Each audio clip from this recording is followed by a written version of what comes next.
ISL ഒരു കാര്യത്തിൽ പുതിയ തീരുമാനം. ഞാൻ പറഞ്ഞു ഇന്നലെ നമ്മൾ പറഞ്ഞ പോലെ ISL പുതിയ ലീഗ് കണക്ക്. അപ്പോൾ ISL ഇപ്പോൾ വേറെ രീതിയിലൊക്കെയാണ് നടത്താൻ നോക്കുന്നത്. അപ്പം AFF പുതിയ 3 കമ്മിറ്റികൾ 2 പ്രപ്പോസൽ പുറത്തു വിട്ടിട്ടുണ്ടായിരുന്നു. അത് ഒരു പ്രപ്പോസലാണ് ഇന്നലെ നമ്മൾ പറഞ്ഞത്. അപ്പം നമുക്കത് ഒന്നുകൂടെ ഒന്ന് വരാം.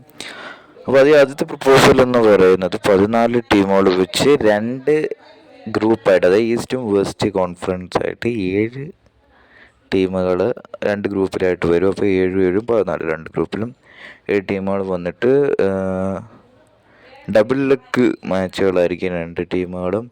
എന്നിട്ട് അതിൽ നിന്ന് 4ാം സ്ഥാനമുള്ളവർ ഡയറക്റ്റ് അടുത്ത റൗണ്ടിലേക്ക് പോകും. ബാക്കിയുള്ളവർ ഒരു സിംഗിൾ മാച്ച് കളിച്ചായിരിക്കും ബാക്കി മുമ്പോട്ട് പോവുക. അത് കഴിഞ്ഞിട്ട് ലീഗിൻ്റെ അവസാനത്തെ 3 സ്ഥാനം നിൽക്കുന്നവർ റിലഗേഷൻ ബാറ്റിനായിട്ട് പോരാടണം.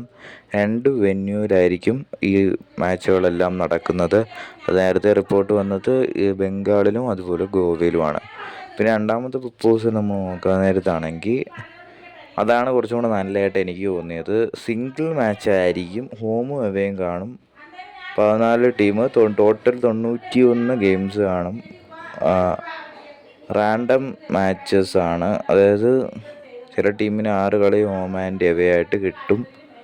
അപ്പം ഏറ്റവും പോയിൻ്റ് ഉള്ളവർ ചാമ്പ്യൻസ് ആകും എന്നാണ്.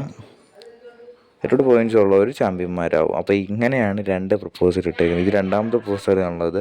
അതാകുമ്പോൾ ടീമൊക്കെ ടിക്കറ്റ് റവന്യൂ ആയിട്ട് കിട്ടും. അപ്പം ആ പ്രപ്പോസലാണ് കുറച്ചും കൂടി നല്ലത്. ഇനിയിപ്പോൾ AFF എന്ത് കാണിച്ചു കിട്ടുമെന്ന് കാത്തിരുന്ന് തന്നെ കാണാം.